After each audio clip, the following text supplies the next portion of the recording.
So before I get started here, I need to clear something up. I've looked around, but I don't see anybody who's like too overweight, so I don't think there's any ice agents in here. But if there is, you don't have to announce yourself. And if you are an ice agent, keep your fucking hands off me. I am Native American. I am Northern Arapaho. That means I'm more legit to be here than you Nazi sons of bitches. Okay? All right.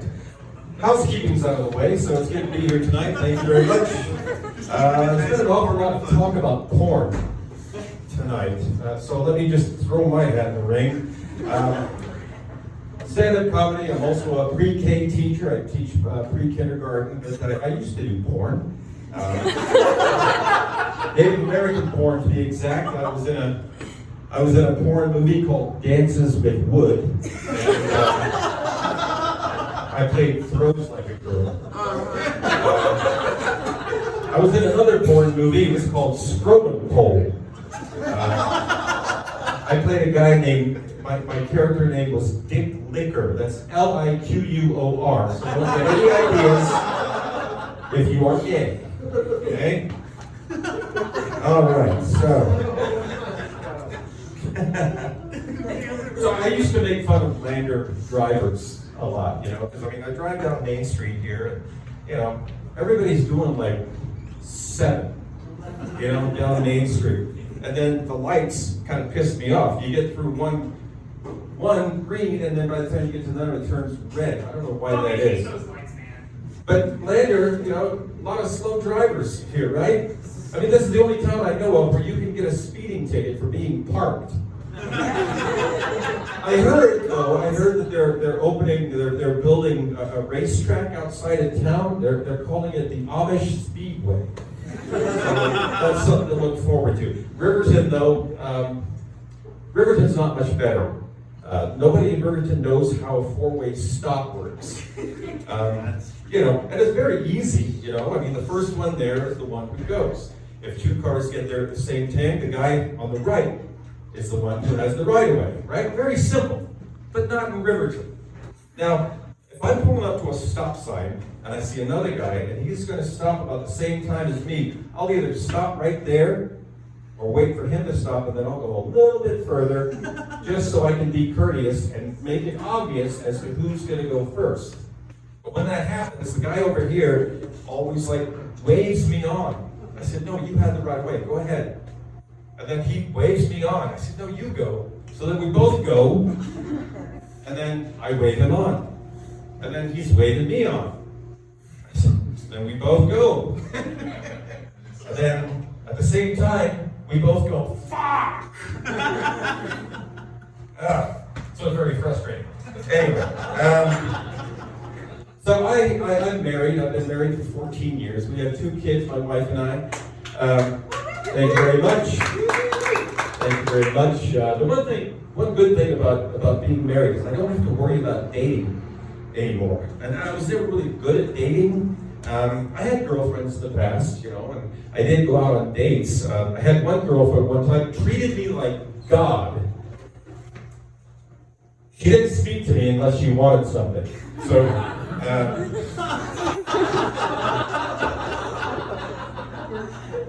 I used to date older women, right? When I was like 25, it was kind of cool going downtown, being seen with a sexy 40-year-old woman. I'm 59 now. And so those women, I don't know where they are today, but I can imagine if I'm still dating those women, we'd be like going to the senior center, excuse me, can you take this lunch back? She ordered a pureed. Can you take it back and put it in the blender for me, please? Thank you. Date night might be her and I going to Walgreens to get rubber tips for her quad cane. I can imagine being on the dance floor with her, we're playing music and I'm doing my thing, and she's out here doing her thing, not because she has rhythm, but because her hips are about to break. But the coolest thing, I had a girlfriend one time, her name was Candy. God, she was hot. Yeah, she had long black hair. I mean, she was porno hot, right? She had like really long painted fingernails, really big personality, you know?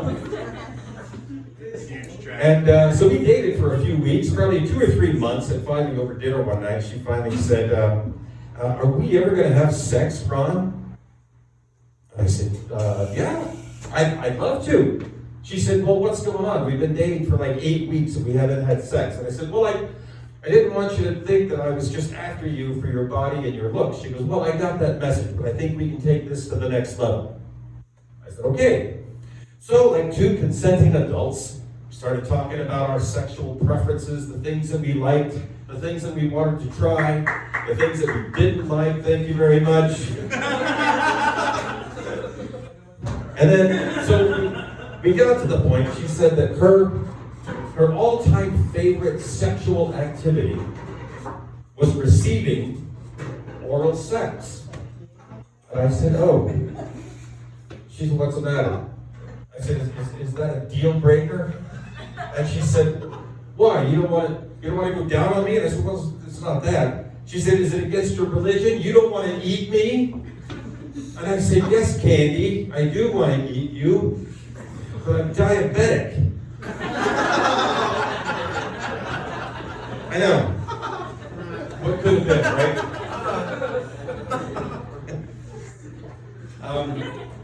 It's kind of funny. I wrote a joke a few years ago, and then I discovered that there was another comedian that wrote virtually the same joke with the same punchline.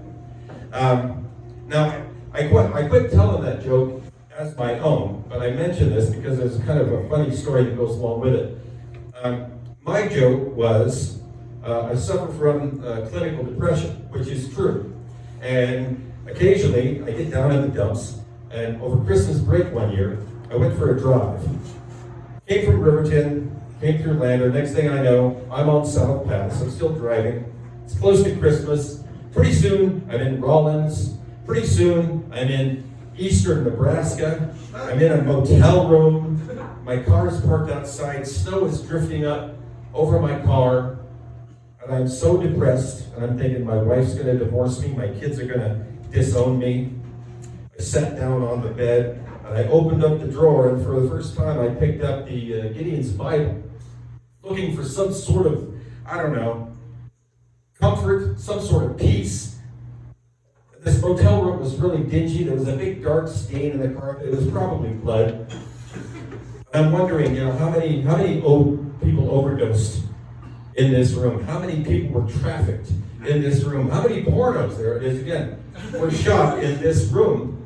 And so I opened up the Bible. I'm flipping through there looking for something to make me feel better. And I found a handwritten note. And it said, if you have a drinking problem, call this number. If you were at rock bottom, call this number. So I thought, what the hell do I have to lose? Picked up the phone, I called that number, and I was saved. Turns out it was a liquor store that delivered. Now,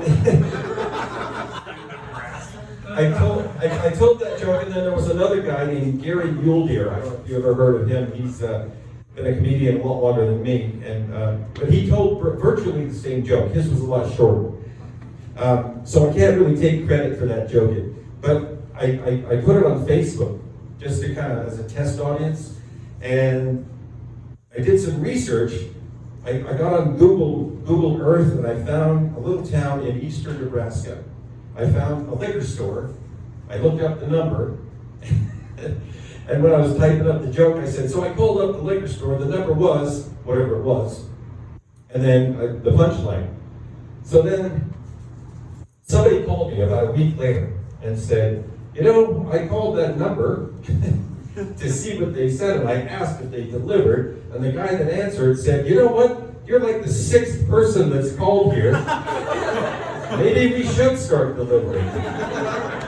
So I made a difference. I'm here to help, right?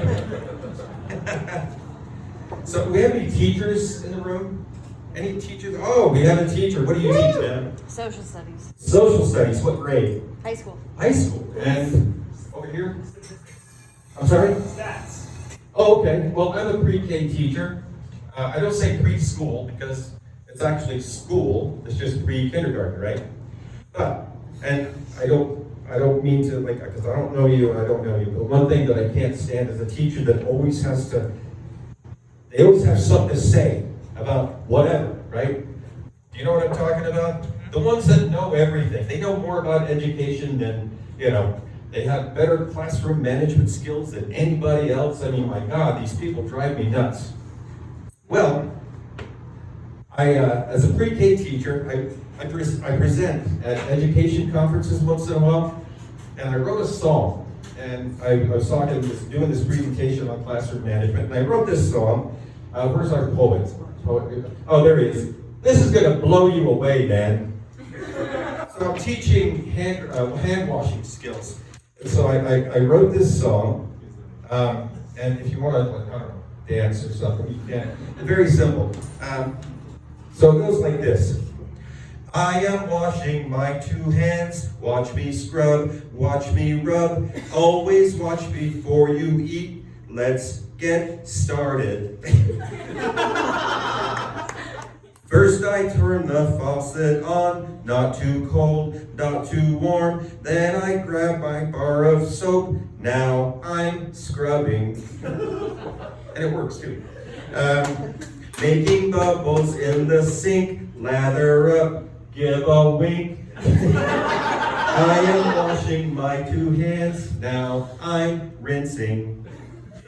Now it's time to dry our hands, grab a towel, do it now, then you turn the faucet off, now we're finished. So, thank you very much. I demonstrated that in front of a whole room full of teachers, and the know-it-all teacher raised her hand, and I said, yes. She goes, that wasn't a minute long. And I said, then sing slower.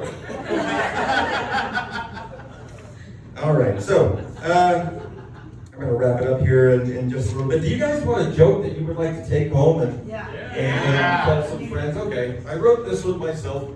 Ted Bundy. Everybody remembers Ted Bundy and his sweet disposition, right?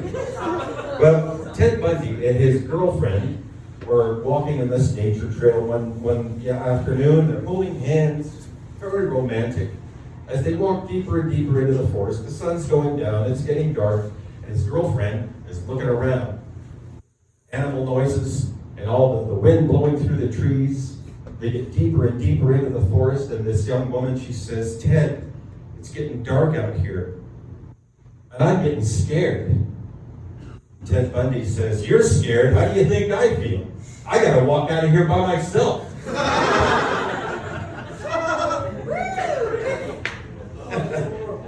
Oh boy, okay.